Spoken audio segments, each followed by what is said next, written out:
EAC Generals, namely Abor, Romero, and Bim Diones, na sobrang proficient and efficient pagdating sa loob ng court.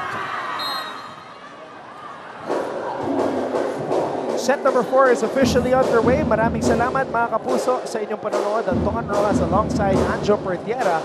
And we also have Julia Ong at courtside. Now, if you're EAC, importante na huwag ka ma-discourage. Yes. Fresh start. Kasi sa brand new set, kailangan nyo lang kunin tong set na to. If you're EAC, if you're really eager, get the set and then go to a 5th set.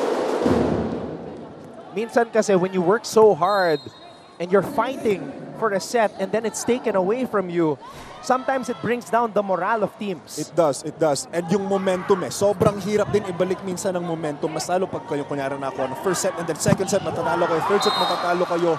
Mahirap pang hawakan yung momentum na nakuha nyo ng first set. Now Louie Ramirez is just showing off and going off. Ibabaw. Nakita mo ba yon? Full stretch na yung blocker sa harap niya pero taas pa rin nung spiking height nito ni Louie. Back set. Osabel.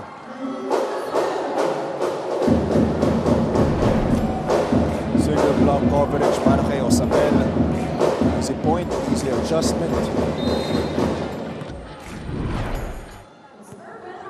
He's a guy who has to somehow figure in a shootout or a gunfight with Louie Ramirez here because he's the main scorer para sa EAC. Romero getting denied. Si Kobe, no? Kanina napansin na natin na nakakapalo siya Pumupunta siya sa palo. Pero kitang-kita rin natin yung pagiging consistent niya pagdating sa net defense. Rossos, who has been dangerous from the service line. And Narciso. Rare chance ball given up by Perpetual. Patiancila. And Narciso, long back set. Tabuga. Popped up from the back. Romero. Ramirez. Too long para kay Louie. Nang gigil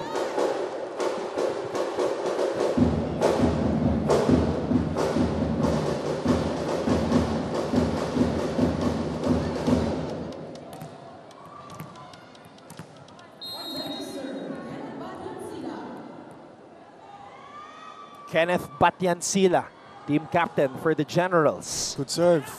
Regalo para kay Olivo.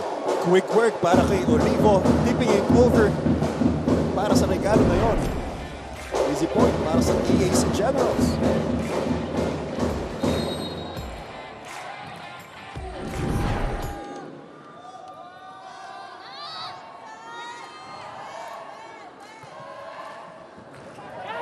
And Narciso. Mishit by Medalla. Mishit nga. That set was too low and iba rin tumama sa palad ni Medalla. Outside. You see that he wanted to hit that another way with his reaction. Alam niya nagkamali siya And Narciso. Tabuga! Malayo sa bituka yan. Sugat niya. Parang hindi naman niya iniinda, Anton Single block coverage para kay Kobe na hindi mo pwedeng gawin. Baon.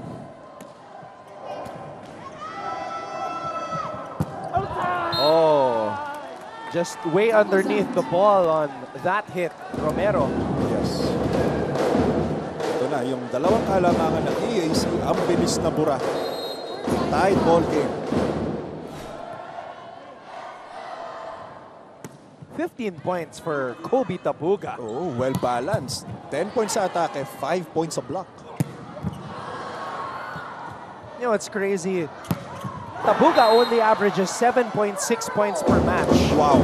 See, ito yung pinag-uusapan natin kanina na itong mga ganitong klaseng laro, mas lalo kapag championship, may mga lumalabas na players na magugulat ka na lang. na may output na hindi mo inaasahan. Play off Kobe. Play of Kobe, indeed. Uy. Dinelay pa ni Ruther yung serve na yun. Oh, no delays here. The flight is on time. No delays talaga para kay Louie Ramirez. Andun man yung blockers.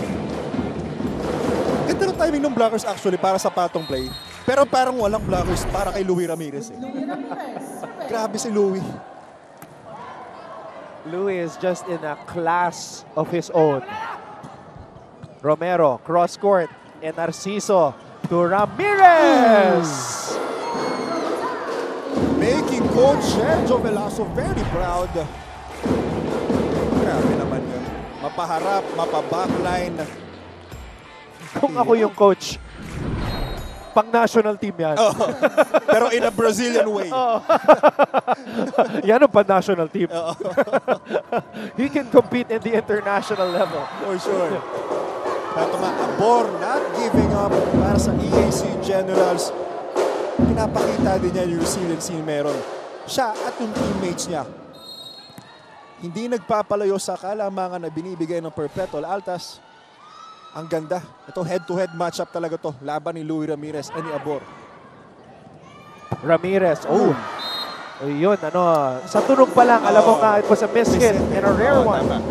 EAC with a 1-point lead. Julia Ong has an update for us when we return right here on GTV. In people's lives. And with this show, I hope that we're able to do that even more. Definitely. Sabihin ko lang proud ako dun sa... Ginawa niya sa akin kanina eh. Pinaka-proud ako. Hindi, dun sa... Please be careful. Dun sa binanggit mo, sa mga binanggit mo. Nag-cover siya ng chess nun. Challenge kay Anton yun. With Eugene. Yeah, GM. Nag-practice na, di ba, ng online chess? Naglalaro. Guys, We were doing that online kasi pandemic yun eh. nag-commentate siya nun virtual Yes. Oh, so, mas mahirap yun. Sobrang proud ko kay Anton. That was during the pandemic, we had limited resources back then. Pero, binanggit mo, Anton, that we tell the stories of these different... Rin kayo dito sa NCAA Season 99 Men's Volleyball Finals. Kalmadong Coach Rod pa din ang kumausap sa EAC Generals papasok ng set na ito para sa kanya. Natupad naman daw kasi ng Generals ang paalala niya na magbasa o basahin ang kalaban umpisa pa lamang. Ngayong fourth set, tiwala siya na makukuha nila ito basta magtutulungan sila. Pinaalalahanan niya rin si Ruther Abor specifically na huwag matakot at gawin ang kanyang trabaho. Sa panig naman ng Perpetual ay consistency lang ang hiling ni Coach Sammy sa kanyang koponan habang si Louie Ramirez ay pinaalalahanan niya na pumalo. Yung palong-palo at hindi yung semi lang. All for now, Anton and Aljo. Feeling ko naman, well-reminded ang isang Louie Ramirez. Julia, wag ka wag-alala. Palong-palo talaga at hindi semi. Samantala, EAC na isahan ng depensa ng Perpetual. Ito na nga. Ito yung difference na meron ng Perpetual Altas at EAC Generals na napapansin ko aton. Wala silang wow players like Louie Ramirez, but as a team, they're a whole. Pag naglalaro sila as a team, nagagawa nila ng paraan lahat. Mapa-atake man yan, nabibigyan nila ng sagot yung kada butas na meron sa loob eh. Kaya yun yung maganda. They gel as a team and they play as a team. And Narciso has the keys to this Perpetual offense. That time activating Marapok. 27 excellent sets. Amazing.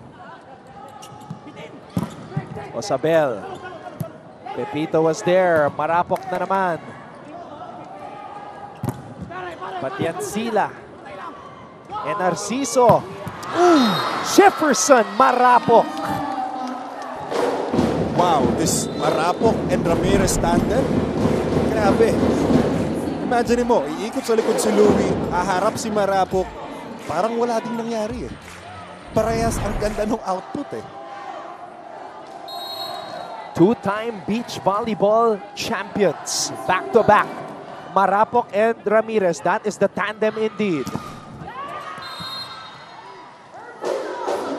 Smart play galing kay Osabel. Tatlong blockers sa harapan niya. Ano?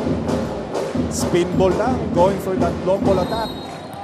Check ball, puntos para sa EAC Generals.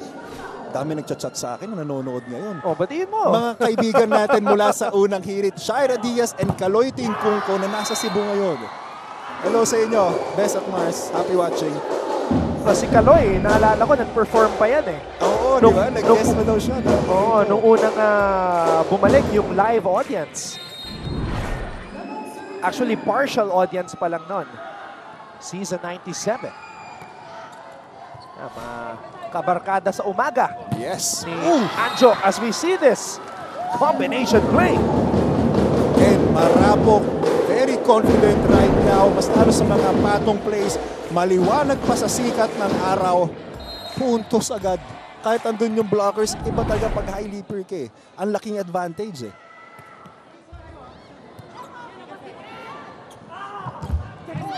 Abor, nadepensa ni Tabuga. Regalo! Regalo para kay Kobe. Woo! Kanina pa nagkakaroon ng regalo. Itong Perpetual Altas.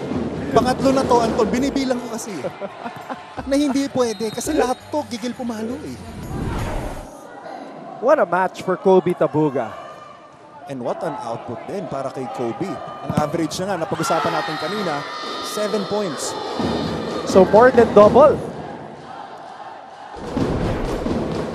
Samantala, let's find out who got the block here.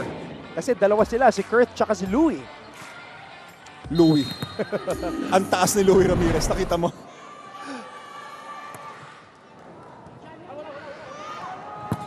Ooh!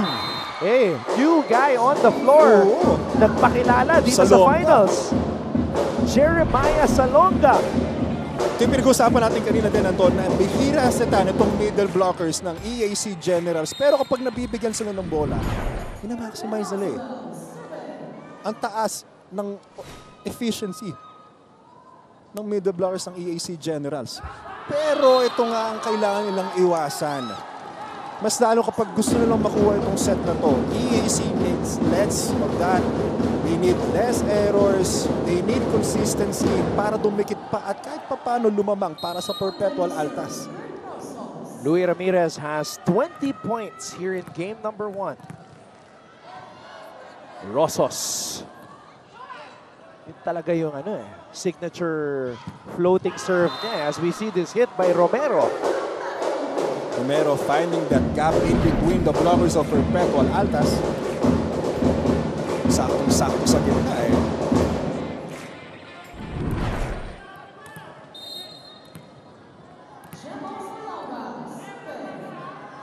Salonga.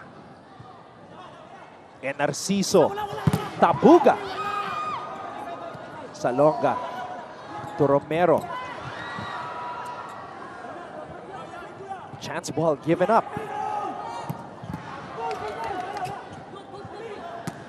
Tabuga. Both teams having trouble setting up their offense. Romero. Ramirez. Abor. Tuloy pa rin ang rally. What a long rally. Romero. Rally continues. Marapok from the back row. Ending that long rally, Marapok. Very consistent din pagdating sa backline. Hindi lang sa harap pumapalo at consistent ang isang Marapok. Ngunit pati na rin sa mga back sets. Backline sets. Huwag kang interference, sayang ang puntos. Okay? Huwag mo na ulitin ha. Okay. So just a warning on Romero for interference by our first referee, Rolando Casillan.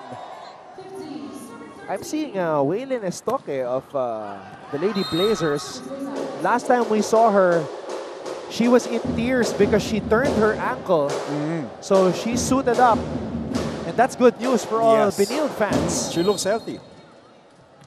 We never want to see one of our top players or any players for that get injured. Yes. Lalo na papunta na sa finals. At alam natin ang sakripisyo at paghihirap ng bawat atleta. Ramirez na naman, 3 blockers ang sumabay sa kanya. Tabuga. Sleepy hands mula kay Bim Diones. Sayang yung dig at depensa na yun. And because of that error, Perpetual heads into this timeout up by 2. In people's lives. And with this show, I hope that we're able to do that even more. Definitely, sir. Sabihin ko na nga, proud ako dun sa... Ginawa niya sa akin kanina eh. Pinaka-proud ako. Hindi, dun sa... Please be careful. Dun sa binanggit mo, sa mga binanggit mo. Nag-cover siya ng chess nun. Challenge kay Anton yun. With Eugene. Yeah, GM. Practice na, di ba, ng online chess? Naglalaro. Guys, We were doing that online kasi pandemic yun eh. nag-commentate siya nun virtual Yes. Oh, so, mas mahirap yun. Sobrang proud ko kay Anton. That was during the pandemic, we had limited resources back then. Pero, binanggit mo, Anton, that we tell the stories. Will Altas be 9 points away from a Game 1 win? We're about to find out. And there's Wewe Estoque breaking out a smile. So that's good news. She's suited up and ready to play. Game number 1. Right after this. Oh, outside. Galing kay Louie Ramirez. That serve was too long. And you can see Louie Ramirez mad at himself for committing that error. Alam niya, crucial eh. Kasi andito na eh. They have the lead. And have a chance to Good serve. put EAC out in Game 1. Marapok. Siya na yung nagte-take over. Okay. Check ball para kay Marapok. At napansin ko, no, hindi na nilabas si Rosas ulit. Anton. And he is in the front row.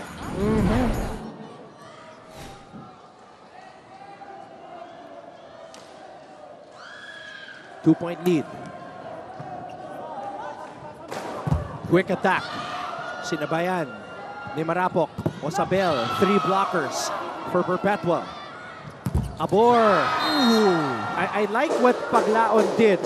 3 different sets, 3 different spikers. Yes. Tama ka dyan, Anton. Lahat binigyan niyan. Lahat ng nasa harapan. Ang gandang decision din kasi it paid off. Puntos para sa side ng EAC Generals. Wala, Spiker 1 denied, Spiker 2 denied. Punta tayo dito sa back row, opposite side. Ooh, a foot challenge. That's the hand of assistant coach Maki Carino from Perpetual.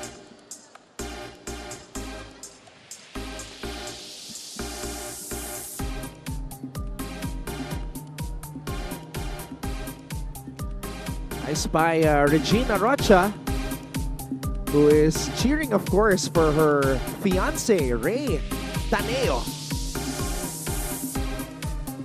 Let's see, Regine actually sitting behind where EAC is at right now, but of course, she's cheering for Perpetual. Ayun, no? Daming fans, daming audience dito sa Phil Oil. Happy Sunday, mga kapuso. Happy Sunday, mga kapuso. Bukas na po ulit. Unang hirit, Mondays to Fridays. Ayan. 5:30 a.m. to 8. Yan ang vlog. Gigising na naman na maaga ang ating napakasipag na analyst dito, Mr. Anjo Pertiera. Bagong buhay. Direk, hindi mo ba iboboton sa amin, Direk? May dancers na kami dito. And there she is, multiple-time champion and finals MVP, Regina Rocha, former Arellano Lady Chief, cheering for her fiancé, Ray Taneo, who famously proposed to her. Ito na yung challenge. During the All-Star Game. Oh, yan. Naalala ko yun. Malayo. Walang foot fault. So that's going to be a deduction to the challenges. Yes. So as we researched earlier, 2 challenges per set. We have the challenge machinery right in front of us. Challenge device. Mahal yan, ha? Oo. And Narciso to Rosos! Oh, but it was dug up. And look at that transition. Salonga, very alert. Single block. Perfect timing. Tama ka dyan. Muntik na maging regalo na naman para kay Marapok. And we are tied 17 all. Eto na naman tayo. Ito na naman. Ganito yung nangyayari. Sa lahat ng sets na nagdaan, Anton. And it goes back to what we were saying sa simula. Ano? Even though it was a sweep, it was competitive with a capital C. Actually, all caps mo na. All caps. Competitive. Pag EAC at Perpetual ang nagtapat. Grabe si Marapok. Walang signs ng pagiging marupok. Ang tigas ng balo. May gigil eh.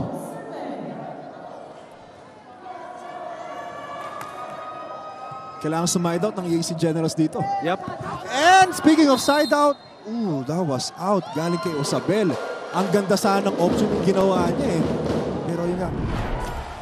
Misin din eh. Yung drop ball niya. Went too wide outside. And the reaction of Coach Rod Palmero, who's shaking his head, says it all. Your best spiker. Good serve para kay JC Narciso. And that's how quickly Perpetual can take advantage of a situation. Yes. When Yes. you go to an attack without your full heart, Perpetual will take advantage.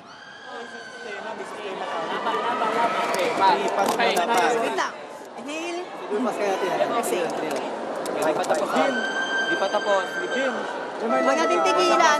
Kung ano yung pinapagawa sa atin, yun lang yung gawin natin. Tulungan tayo, tulungan. Tiwala sa isa't isa, guys. Laban natin to, laban natin to. Bim Diones stepping up para sa Halden na yon, para sa side ng EAC Generals. Reminding his teammates na kung ano man yung pinapagawa sa atin, yun lang yung gawin natin. No more, no less. Coach Rod Palmero pulling a Jerry Yee in that huddle.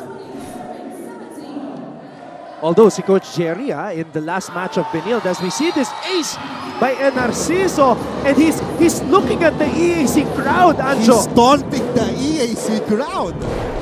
That's not the Perpetual crowd he's looking at, ha? Yes. EAC po. The whole crowd with the drummers and cheerleaders. Napakatapang nito Ang si tapang ni JC. JC. JC against the entire EAC crowd. They needed that. Abor, good job extinguishing the fire.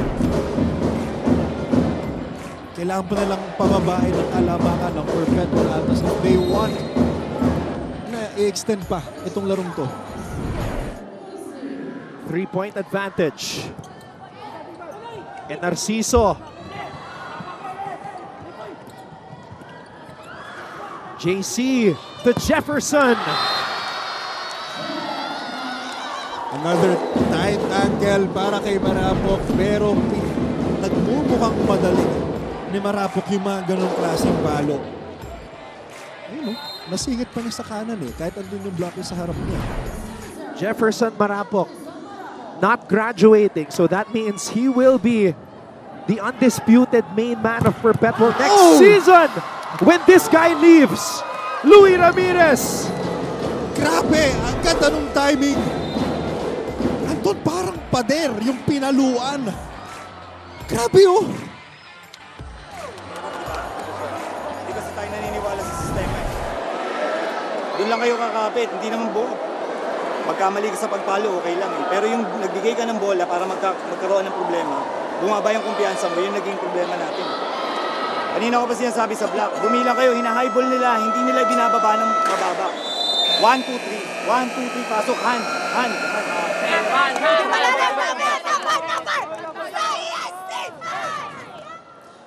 I'm loving the energy of Bim Diones. Kahit na very evident na down na yung teammates niya, andun pa rin siya to, keep it light, keep it fun. Pero at this point of the game, they needed to step out. Hindi lang kailangan masaya, hindi lang kailangan light. They need urgency. Sabi nga ni Coach Rod, sumunod lang sa sistema. No more, no less. There's another challenge side of Perpetual.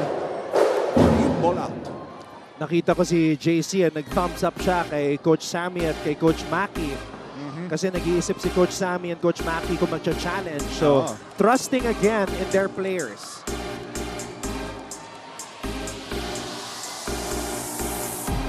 Hey, we have a wave here from the Perpetual wave.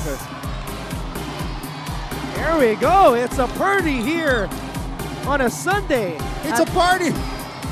Woo! Direk, buton mo dito. Oo nga, sayang naman yung bow tie ni Anjo. Ayun na. Ayan.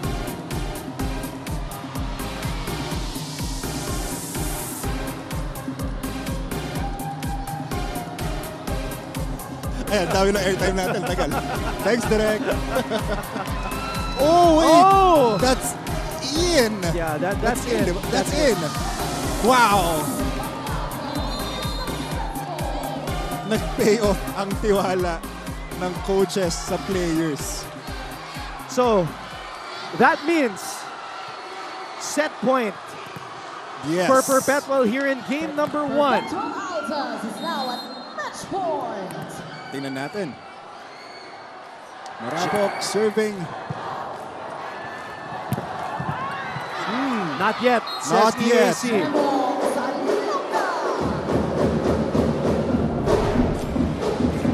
Ayaw pang bitawan ng Generals at kaya naman si Coach Sammy Akailar ang tatawag ng timeout.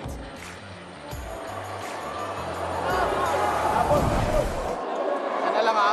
Pinulito yung gato. Konsento siya, no? Ito, mag-BB. Pasundan mo kay Louie, pero mag-BB si Louie. Pasa! Pwede!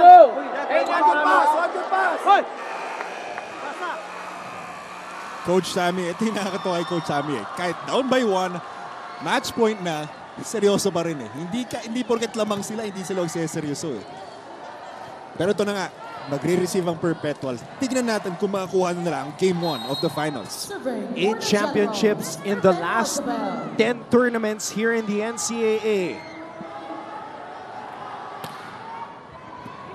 Marapok with the pass to Narciso. He gets it back. Pepito keeps the ball in play.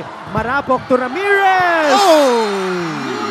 Louie Ramirez giving the match point para sa Perpetual Altas and getting the Game 1 of the finals. The MVP putting on his Superman cape once again and puts Perpetual to within a game and the win of a record 14th Men's Volleyball Championship in the NCAA. From both teams, please stand by for the